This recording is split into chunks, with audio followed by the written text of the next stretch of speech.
अस्सलामुअलैकुम students, welcome to chemistry सीखो। Last videos में हमने डिस्कशन किया था कि कितने एक्सटेंट तक किसी भी सेल का रिएक्शन प्रोसीड हो सकता है, जो कि हम लोग कैलकुलेट करते थे इक्विलिब्रियम कांस्टेंट से। इस वीडियो में हम लोग डिस्कशन करेंगे कि सेल आखिर चलेगी या नहीं, मतलब कि हम स्पॉन्टेनिटी ऑफ सेल को डिस्कस करेंगे। और स्पॉन्टेनिटी जज करने के लिए या स्पॉन्टेनियस होगी कि नहीं, इसको जज करने के लिए हमारे पास सबसे इम्पॉर्टेंट जो टूल होता है वो क्या होता है, गिब्स फ्री एनर्जी। तो हम लोग इलेक्ट्रोकेमिकल सेल की गिब्स फ्री एनर्जी को इस वीडियो में कैलकुलेट करने की कोशिश करेंगे। तो वीडियो को एंड तक देखिएगा ताकि पूरी बातें आपको समझ में आ सकें। कोई डाउट और कोई क्वेश्चन हो तो कमेंट सेक्शन का ज़रूर यूज़ कीजिएगा। तो चलिए वीडियो को शुरू करते हैं। तो गिब्स फ्री एनर्जी में जाने से पहले हमको समझना पड़ेगा कि सेल वर्क कैसे करेगी। सेल वर्क करती है एनोड से कैथोड पे इलेक्ट्रॉन का ट्रांसफ़र करके, ठीक है। और ये प्रोसेस कैसी होती है, सेल को अगर परफेक्टली वर्क करना है तो जो इलेक्ट्रॉन का ट्रांसफ़र होगा, यानी जो ये एनोड है और कैथोड है, यहाँ से यहाँ जो इलेक्ट्रॉन का ट्रांसफ़र हो रहा हो ये रिवर्सिबल हो, माने ये वापस भी जा रहा हो, ठीक है ना। तो ऐसे केसेस में जो वर्क डन कैलकुलेट होता है वो किसके बराबर होता है, पोटेंशियल डिफरेंस के बराबर होता है, ठीक है। जिसको हम लोग कैसे रिप्रेजेंट करेंगे, work done by cell is equals to charge into potential difference, ठीक है। और यही पोटेंशियल डिफरेंस जब हम सेल के केस में बात करते हैं तो सेल के केस में इसी पोटेंशियल डिफरेंस को हम लोग क्या बोलते हैं, EMF बोलते हैं, या फिर हम सीधे सीधे कह सकते हैं कि E सेल, ठीक है। तो इसमें हम लोग क्या करेंगे, W is equals to Q E cell लिख लेते हैं, ठीक है। तो ये हमको मिल गया वर्क डन इन सेल। अब बारी आती है चार्ज की। तो यहाँ से एनोड से कैथोड की तरफ फॉर एग्जांपल हम मान लेते हैं कि कुछ चार्जेस जा रहे हैं। सपोज़ करते हैं कि 1 मोल ऑफ चार्ज जा रहा है। तो 1 मोल अगर चार्ज जा रहा है तो हमारे पास चार्ज की क्या वैल्यू आएगी, ठीक है। तो चार्ज ऑन 1 मोल अगर हम कैलकुलेट करें, चार्ज ऑन 1 मोल अगर हम कैलकुलेट करते हैं तो हमको क्या मिलेगा, चार्ज ऑन 1 मोल का मतलब नंबर ऑफ़ इलेक्ट्रॉन्स कितने होंगे उसमें multiplied by charge on electron, ठीक है। क्योंकि केमिस्ट्री है तो यहाँ पर हम सारी चीज़ें जो अमाउंट है वो किस में डील करते हैं, मोल्स में, ठीक है। तो अब number of moles, number of electron कितने होंगे, तो हमको पता है कि अगर 1 मोल की बात की जाए तो एवोगाड्रो कांस्टेंट के बराबर होती है, यानी 6.022 इंटू 10⁻23 इलेक्ट्रॉन्स होंगे। और एक इलेक्ट्रॉन पे जो चार्ज होगा वो 1.67 इंटू 10⁻⁻19 कूलम्स का होगा, ठीक है। जब हम इसको सॉल्व करते हैं तो हमको एक वैल्यू मिलती है 96500 अप्रॉक्सीमेटली, ये वैल्यू मिलती है जो कि कूलम 96500 कूलम की होती है, ठीक है। यानी कि 1 मोल चार्ज पे 1 मोल इलेक्ट्रॉन पे ये चार्ज होता है। इसी वैल्यू को हम लोग फराडे भी बोलते हैं, ठीक है, 1 फराडे भी बोलते हैं, या सिर्फ F लिखें या सिर्फ 1F लिखें, बात एक ही है। तो 1 मोल इलेक्ट्रॉन पे जो चार्ज होता है उसको हम लोग बोलते हैं फराडे कांस्टेंट या फिर 1 फराडे चार्ज, ठीक है।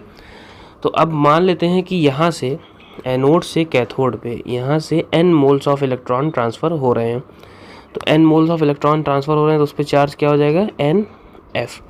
1 मोल पे F चार्ज और नंबर ऑफ़ जितने भी मोल्स गए, नंबर ऑफ़ मोल्स जितने भी हो, 2 मोल हो तो 2F हो गया, 3 मोल हो तो 3F हो गया, ठीक है। तो हमारे पास क्या आ जाएगा, Q is equals to NF।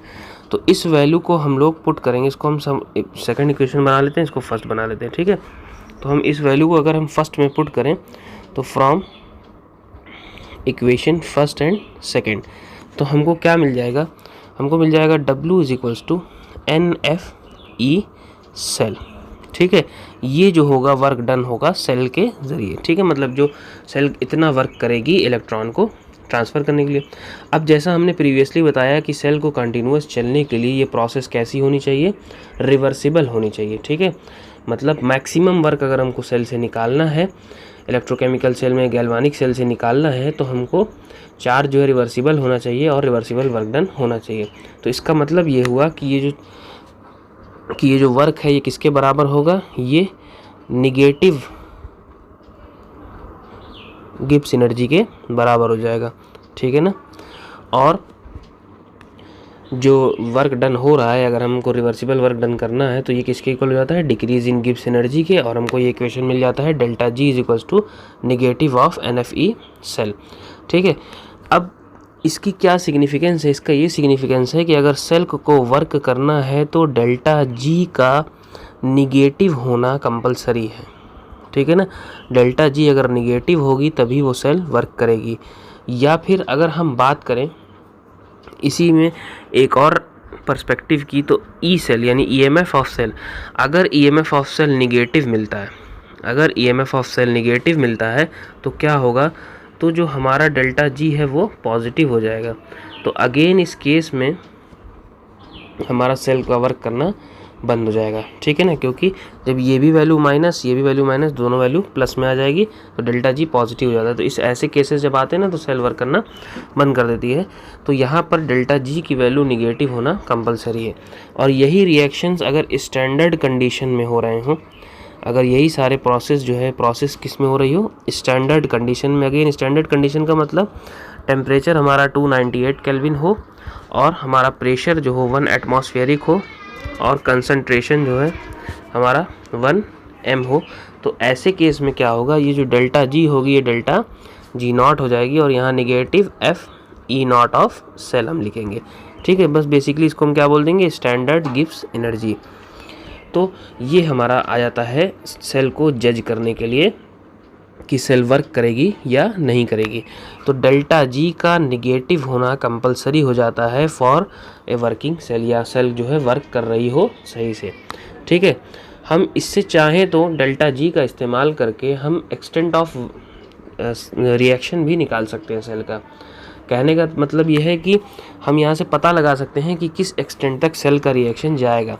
जैसे हमने पीछे पढ़ा था कि जो ई सेल होता है वो क्या होता है, जो ई सेल होता है अगर हम उसको इक्विलिब्रियम से रिलेट कर रहे थे तो हमको क्या मिला था, 2.303 RT/NF नेचुरल लॉग KC, जहाँ पर KC क्या था, हमारा इक्विलिब्रियम कांस्टेंट था, ठीक है।